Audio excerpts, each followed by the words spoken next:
और बिजनेस करें तो किस टाइप का बिजनेस करना चाहिए, क्या हमें अपनी दुकान या अपना सेंटर है ऐसा ओपन करना चाहिए, या ऐसा ऐसा काम करें जिसमें कोई रिस्क ना हो। एक पहली बात तो एक होता है नौकरी करने वाला, ये अपना पूरा 12 घंटे कंपनी को दे देता है, ये किसी दूसरे के लिए काम करता है। नौकरी करने वाला व्यक्ति पूरा अपना 12 घंटे किसी दूसरे के लिए काम करता है। और दूसरा होते हैं व्यापारी।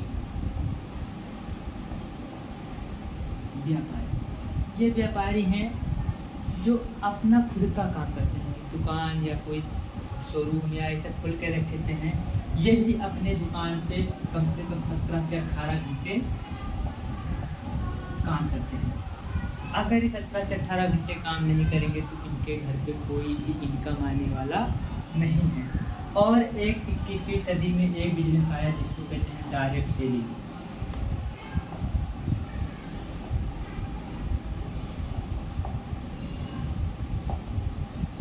Direct selling business, direct selling business. ये डायरेक्ट सेलिंग बिजनेस क्या है, इसके महत्वपूर्ण क्या है, इसकी कहानियाँ क्या हैं, इसके बारे में आपको बताएंगे कि हम डायरेक्ट सेलिंग बिजनेस हमें क्यों करना चाहिए, क्यों हमें डायरेक्ट सेलिंग बिजनेस इम्पॉर्टेंट है। तो आज हम आपको बिजनेस एक होता है, एक हम तरफ देखेंगे डायरेक्ट सेलिंग बिजनेस, सेलिंग, और दूसरी तरफ देखेंगे व्यापारी।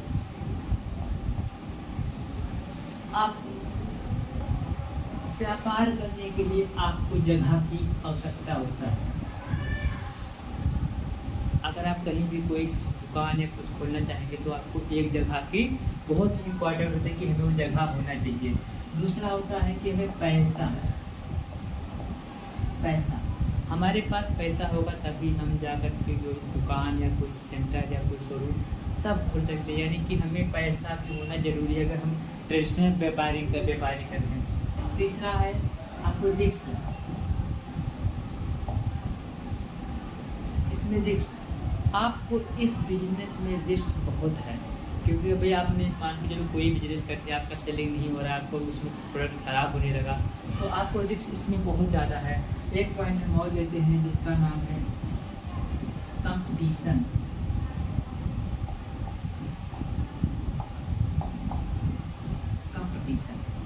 इस बिजनेस में कंपटीशन तो इतना है कि उसके लिए हम कह नहीं सकते हैं। आज इधर ही एक दुकान परचून का खुला है तो उसके बगल जस्ट इधर दूसरा परचून का दुकान खुला है, तो इसमें कहीं ना कहीं वो दुकानदार चाहता है कि हमारे यहाँ अधिक सेलिंग होता है और ये दुकानदार चाहता है कि हमारे यहाँ अधिक सेलिंग हो।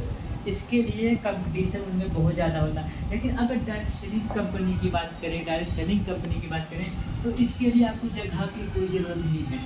आपको ना इसमें जगह की ज़रूरत है, पैसे की भी ज़रूरत नहीं है आपको। और इसमें और एक है समय।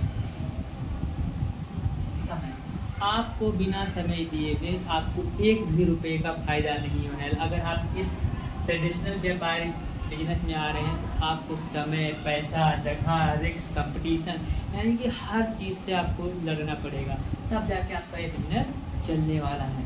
लेकिन अगर हम डायरेक्ट सेलिंग कंपनी की बात करें, डायरेक्ट सेलिंग क्यों करना है, हमें डायरेक्ट सेलिंग कंपनी क्यों करना चाहिए, तो उसके लिए हम आपको बात करें, अगर डायरेक्ट सेलिंग बिजनेस करना चाह रहे हैं तो हमें उसके लिए कोई जगह की आवश्यकता नहीं है, हमें जगह की आवश्यकता ही नहीं है। दूसरा, अगर इसमें हमें डायरेक्ट सेलिंग बिजनेस करना है या कुछ उसके अंदर आना है तो हमें पैसे लगाने की भी आवश्यकता है, पैसे भी कंपनी खुद लगा रही है। रिस्क, इसमें रिस्क तुम्हारा 0%, क्योंकि आप कंपनी को एक भी रुपये नहीं दे रहे हो, बल्कि आपको उसमें कुछ ना कुछ मिल रहा। अब तक आपने जहाँ से दुकान से सामान खरीदना स्टार्ट किया वहाँ से आपको एक भी रुपये का फायदा होगी। लेकिन आप जिस दिन से इस सिस्टम से खरीदना स्टार्ट कर देंगे आपको आपके घर में पैसा आना स्टार्ट हो जाएगा, कि आपकी खरीदारी का पैसा आपके घर में आना स्टार्ट हो जाएगा। कंपटीशन, आप इसमें जितने भी लोग को ले आओ, जितने भी लोगों को ले आओ उतना ही आपका बिजनेस बढ़ता जाएगा। इसमें कोई कंपटीशन नहीं है, जितने लोग भी आपके अंदर आते रहेंगे आपका बिजनेस उतना ही ग्रोथ होता जाएगा। इसमें कंपटीशन आपका है ही नहीं। समय, हाँ आपको समय देना पड़ेगा, आपको इसमें समय देना पड़ेगा, इसलिए समय इसमें अनिवार्य है। कुछ 4-5 साल तक आप इसमें अगर समय दे दिए सिस्टम के अनुसार, अगर आप इसमें 4-5 साल टाइम दे दिया तो आपका ये बिजनेस ग्रोथ होगा, तो आपको समय भी उतना नहीं देने पड़ेगा। इसलिए आप लोग एक सजेस्ट कीजिए कि आपको एक ट्रेडिशनल व्यापार करना है या नौकरी करना है, डायरेक्ट सेलिंग बिजनेस करना है, क्या करना चाह रहे हैं। तो हम आपको अगले वीडियो में मिलते हैं कि हमें किस चीज़ का चुनाव करना चाहिए, नौकरी का, डायरेक्ट सेलिंग बिजनेस का या व्यापारी का। तो उसके लिए हम आपको आगे अगले वीडियो में मिलते हैं। धन्यवाद।